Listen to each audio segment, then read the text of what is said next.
लग्नानंतर होईलच प्रेम या मालिकेच्या आजच्या भागामध्ये आपण पाहणार आहोत. जीवाचा व्हिडिओ सोशल मीडियावर व्हायरल झालेला असतो. त्या व्हिडिओमध्ये जीवा म्हणत असतो, मी जीवा नंदिनी देशमुख, राहणार मुंबई.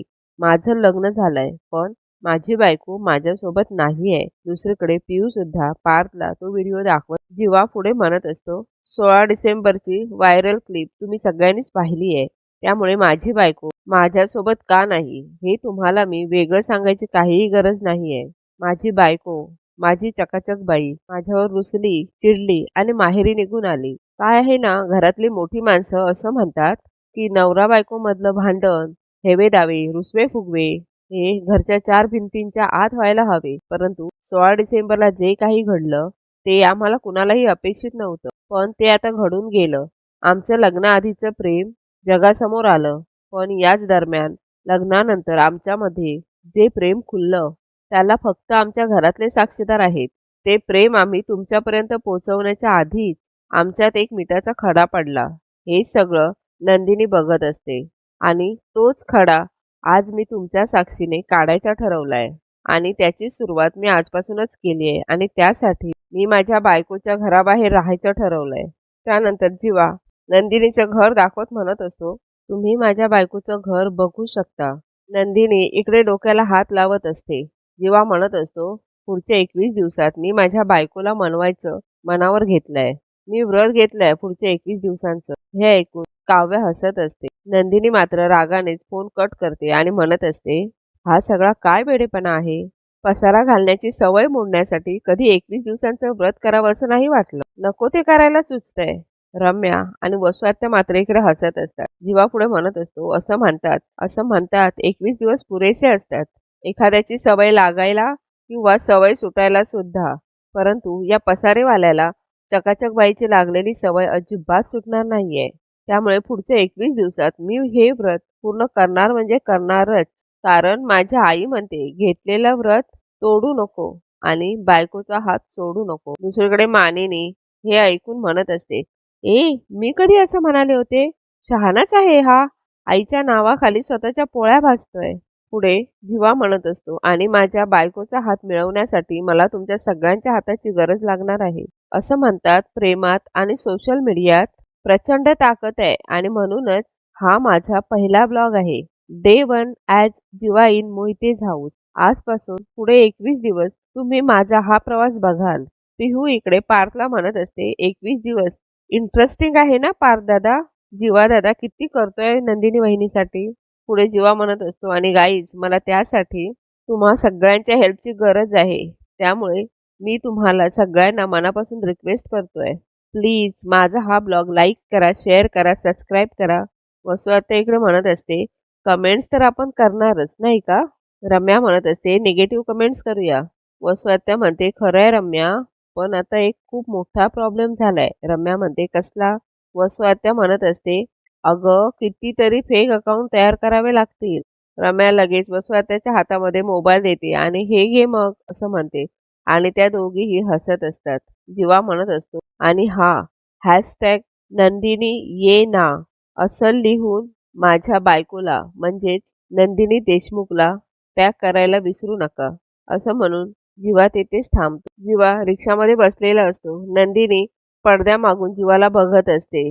जीवा लगेच रिक्षामधून खाली उतरतो आणि नंदिनीला हातानेच हाय असं करत. नंदिनी लगेच पडदा बंद करून घेते. थोड्या वेळाने वॉचमन जीवाजवळ येतो आणि जीवाला म्हणत असतो, जीवा भैया तुम्ही ते एकदम भवकाल मचवून टाकलेला आहे. जीवा म्हणत असतो, अरे काय बोलतोयस. वॉचमन जीवाला तो मोबाईल दाखवत. वॉचमन म्हणतो, जीवा भैया तुमच्या ब्लॉगने पब्लिकला एकदम झंझणून टाकलंय. जीवा म्हणतो, काय करून टाकलंय. वॉचमन म्हणतो, झंझणाहून टाकलंय. जीवा म्हणतो, भाई झंझणाहून टाकलंय. त्यानंतर वॉचमन म्हणत असतो, हमको कमेंट पढ़ने दो. यावर जीवा म्हणतो, हमको पढ़ना आता है. वॉचमन म्हणतो, वो अंग्रेजी का थोडासा प्रॉब्लेम है. त्यानंतर जीवा तो मोबाईल आपल्याकडे घेतो. जीवा म्हणत असतो, कसला व्हायरल झालाय बघ. थोड्या वेळाने नंदिनीची आई नंदिनी जवळ येते आणि म्हणत असते, नंदिनी हा व्हिडिओ बघ. यावर नंदिनी म्हणते, आई पाहिलाय मी जीवांचा ब्लॉग. मला मिळवायला 21 दिवसांचं व्रत केलंय म्हणे त्यांनी. आई अगं समजाव ना जरा त्यांना. बाबा एवढे ओरडले, हात धरून घराबाहेर काढलं तरी सुद्धा बाहेर थांबलेत दिवसभर घराच्या. रिक्षा काय घेऊन आले, आता ब्लॉग काय करतायत, काय तर म्हणे #नंदिनी ये ना, मी नाही येणार. बाबा झोपलेत म्हणून, नाहीतर त्यांना कळलं ना तर चांगलंच तांडव करतील ते. प्लीज जरा बोल ना जीवांशी. आणि जीवांचा व्हिडिओ दाखवू नकोस तू मला. नंदिनीची आई म्हणते, झालं तुझं बोलून? आता मी बोलू? नंदिनी हो असं म्हणते. नंदिनीची आई म्हणते, अगं आरूच्या कॉलेजमध्ये तिला पांढरा ससा दिसला होता. त्याचा व्हिडिओ पाठवला होता तिने. ते दाखवायला आलेले मी. पुढे नंदिनीची आई म्हणते, आणि तुला जीवांचा एवढा राग येतोय तर त्यांचा व्हिडिओ का बघत बसली होतीस? यावर नंदिनी काहीही बोलत नाही आणि तेथून निघून जाते. नंदिनीची आई खूप खुश होते आणि तेथेच बसून #नंदिनी ये ना अशी कमेंट करते. नंदिनीची आई म्हणत असते, नंदिनी लवकर जा गं जीवाकडे. मानिनी इकडे जीवाला ओरडत असते. मानिनी म्हणत असते, तू रिक्षात राहणार आहेस? जीवा म्हणत असतो, अगं आई रिक्षा रिक्षा काय लावलंयस? अगं माझ्या रिक्षाचं नाव डार्लिंग आहे. मानिनी म्हणते, आणि तुझं नाव आहे जीवा देशमुख. देशमुखांचा मुलगा असा रिक्षात राहणार आहे का? काहीही काय करतोयस तू? आणि नंदिनी सुद्धा थोडं अति करते असं नाही का वाटत तुला? आता मला सांग, रात्रभरासाठी घरात नाही का घेता येत तिला? जीवा म्हणत असतो, अगं चिल चिल, कशाला एवढी चिडतेस? रिक्षात राहणं एवढं काही अवघड नाहीये हां. मानिनी म्हणत असते, गप्प बस. आधी ती रिक्षा कुठून आणली आहेस ते सांग मला. जीवा म्हणत असतो, सांगतो तुला, सगळं सांगतो तुला. अजिबात टेन्शन घेऊ नको. त्यानंतर जीवा म्हणत असतो, माझ्या ओळखीचा एक रिक्षावाला आहे. तो एका महिन्यासाठी गावी गेलाय. ही त्याचीच रिक्षा आहे. त्याच्याकडूनच घेतलंय मी. आणि तसंही माझ्या आणि नंदिनीच्या युनिव्हर्समध्ये रिक्षाला एक वेगळंच महत्त्व आहे. तुला नाही कळणार ते. त्यामुळे अजिबात टेन्शन घेऊ नको. आणि मला सांग आई, स्वतः विक्रम देशमुख त्यांच्या रुसलेल्या बायकोला मनवण्यासाठी, म्हणजेच मानिनी देशमुख यांच्यासाठी वॉचमॅनच्या केबिनमध्ये राहू शकतात, तर या जीवाला रिक्षात राहायला काय हरकत आहे? यावर काव्या हसत असते. मानिनी काव्याला ओरडत असते. मानिनी म्हणत असते, हे सुद्धा तुला विक्रमने सांगितलं? जीवा म्हणतो, हो. माझे हे सगळे उद्योग आहेत ना, ते इन्स्पायर्ड बाय विक्रम देशमुख आहेत. मानिनी म्हणते, विक्रमकडे तर मी नंतर बघेनच. मला ना खरं तर नंदिनीचे कान धरावेसे वाटतायत, असं म्हणून मानिनी नंदिनीला ओरडत असते. जीवा म्हणत असतो, अगं मी जे इंद्रधनुष्य उचललंय ना, त्यामुळे समाजात एक वेगळा बदल घडू शकतो. म्हणजे आज मी नंदिनीसाठी जे एफर्ट्स घेतोय ना, तेच एफर्ट्स जगातले नवरे त्यांच्या बायकोसाठी घेतील. म्हणजे तूच विचार कर ना, जगातले नवरे बायकोसाठी काय पण म्हणत प्रेमाचं टोक गाठतील, आणि ह्याच म्युच्युअल एफर्ट्समुळे डिवोर्सचं टोक गाठणाऱ्या नात्यांना कोर्टाची पायरी चढावी लागणार नाही. काव्या म्हणत असते, क्या बात है Jeeva, very good thought, very good thought. Manini म्हणत असते, बोलण्यात तुला आजवर कोणी हरवू शकलंय का?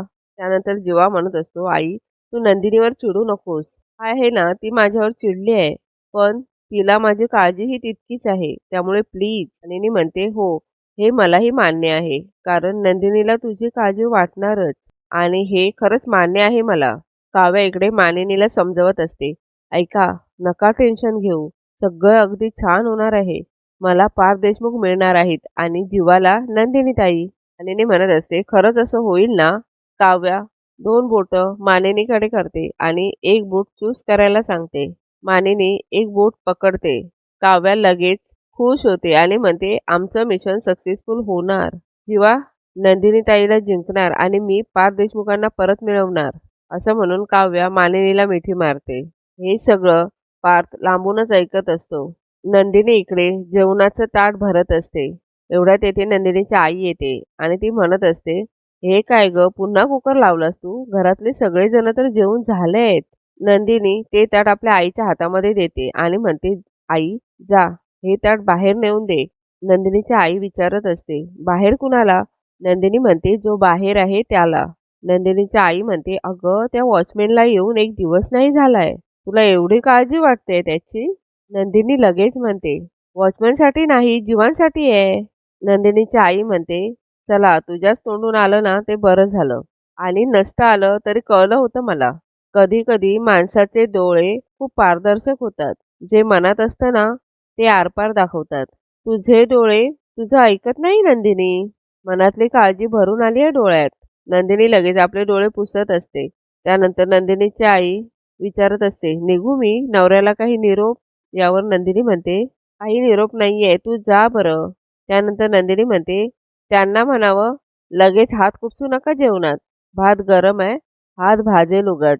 त्यानंतर नंदिनीची आई निघून जाते. पार्थ इकडे काम करत असतो. समोरच काव्याचं स्केच पडलेलं असतं. पार्थ ते स्केच आपल्या हातामध्ये घेतो आणि त्याला काव्याचे शब्द आठवतात. माझ्यापेक्षा गोडच आहे तुमची ही काव्य 2.2. पार्थ रागाने तुटून ते स्केच फाडत असतो. एवढ्यातच पार्थचं प्रतिबिंब तेथे आलेलं असतं. ते पार्थला म्हणतं, ए फाडू नकोस. पार्थ म्हणत असतो, कोण आहेस तू आणि इथे काय करतोयस? ते प्रतिबिंब म्हणत असतं, मी काव्याचा ग्रीन फ्लॅग आहे. आणि मी काय करतोय? मी माझ्या मांजरीचं क्रीम लावतोय. ही ना नाईट क्रीम आहे, पण डेला सुद्धा लावतात हां, माझ्या मांजरीने सांगितलं. ही क्रीम जेव्हा माझी मांजर लावते ना, खूप सुंदर आणि खूप गोड दिसते. हे क्रीम तुला सुद्धा लावलं होतं ना रे? आणि अचानक बाबा आले होते. पार्थला लगेच ते क्षण आठवू लागतात. पार्थ म्हणतो, तो पार्थ वेगळा होता. पार्थचं प्रतिबिंब म्हणतं, आणि ती काव्य सुद्धा वेगळी होती. सतत तुझ्यावर चिडचिड करायची ना, तेव्हा तुझे एफर्ट्स पोहोचत नव्हते त्यांच्यापर्यंत. जसे त्यांचे एफर्ट्स आता तुझ्यापर्यंत पोहोचत नाहीयेत. पार्थ म्हणत असतो, तो प्रश्न नाहीये. पार्थचं प्रतिबिंब म्हणतं, बरोबर आहे, तो प्रश्न नाहीच आहे. प्रश्न हा आहे की तू स्वतःवर आणि काव्यावर किती रागवणार आहेस? पार्थ म्हणतो, रागावलो नाहीये मी, दुखावलोय. प्रतिबिंब म्हणतो, का? त्यांनी भूतकाळ सांगितला नाही म्हणून? अरे पण त्यांनी प्रयत्न केले होते. पार्थ, ज्याबरोबरचं नातं तेव्हाही त्यांना हवंच होतं, हे कळत नाहीये का तुला? पार्थ म्हणतो, मला आता काहीही नकोय. मला हे नातंही नकोय आणि कुणाच्यामध्ये गुंतायचंही नाहीये आता मला. प्रतिबिंब म्हणतं, तरीही तू त्यांच्यात गुंतत जाणार आहेस, हे नक्की. तिच्यात आणि तुझ्यात कितीही बांध घातलेस ना, तरी सुद्धा काव्या तो बांध ओलांडून तुझ्यापर्यंत पोहोचणार. तुला कळत नाहीये का? दिसत नाहीये का हे? बरं मला सांग, कधी सुखावणारं वादळ बघितलंय? पार्थ म्हणतो, नाही. प्रतिबिंब म्हणतं, काव्याकडे बघ. कधी तुझ्या प्रेमाने फुललेलं फूल पाहिलंस? पार्थ म्हणतो, नाही. प्रतिबिंब म्हणतं, काव्याकडे बघ. काय आहे? काव्या आधी जीवाला अहोजाव करत होत्या. का? कारण त्यांच्यातलं नातं अवघडलेलं होतं. पण आता जीवाला त्या नंदिनी सोबतच बघतायत आणि त्यांना फक्त तू हवायस हे समजून घे. तुला आणि नंदिनीला आपला जोडीदार म्हणून मान्य केलंय दोघांनी आणि तेही मनापासून. काय आहे पार्थ? जीवा फक्त आता मित्र आहे तिचा आणि नात्याने दीर. हे बघ, लग्न झाल्यानंतर नंदिनीने जो तुझ्या बाबतीत ठामपणा दाखवला, तोच ठामपणा काव्य जीवाच्या बाबतीत दाखवतेय. त्यांच्या मनातला गोंधळ आता संपलेला आहे. आता तुम्ही कधी मूव्ह ऑन होणार आहेत? काय आहे? ही काव्या 2.2 तुम्हाला प्रेमात पाडायला लावणारच. त्यानंतर पार्थ पुन्हा इकडे तिकडे बघतो तर ते प्रतिबिंब गायब झालेलं असतं. त्यानंतर पार्थ त्या स्केचजवळ बघत असतो. दुसरीकडे वॉचमॅन रडत असतो. तेथे जीवा आलेला असतो. वॉचमॅन म्हणत असतो, ए भाई हमको भूख लगी है और यहाँ खाना खिलाने वाला भी कोई नहीं है. हम का करे भाई? अब हम ज्यादा नाही बोलत, नहीं तो और रो पडेंगे. अब हम सोवत है. असं म्हणून वॉचमॅन रडत असतो. जीवा त्याला जवळ घेऊन म्हणत असतो, मुन्ना ऐसे रोते नहीं है यार.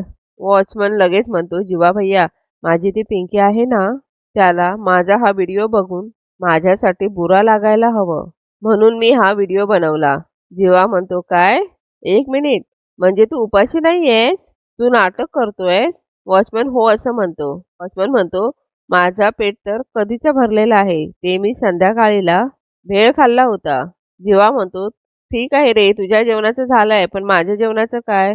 हे बघ, मोबाईल सुद्धा स्विच ऑफ झालाय. नाहीतर काहीतरी ऑर्डर केलं असतं. आणि मोबाईलची चार्जिंग सुद्धा गेली आहे.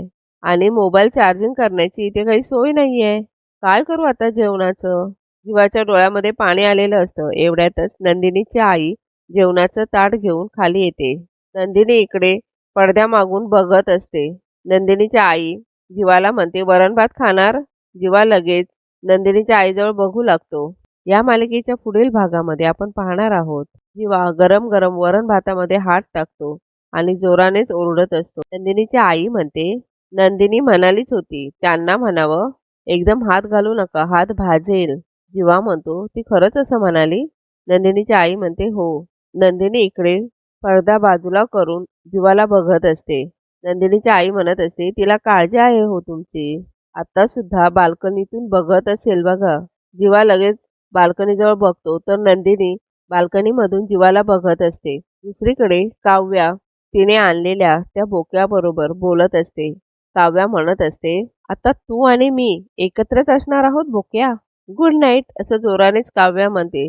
पार्थ मात्र त्या दिशेने बघत असतो.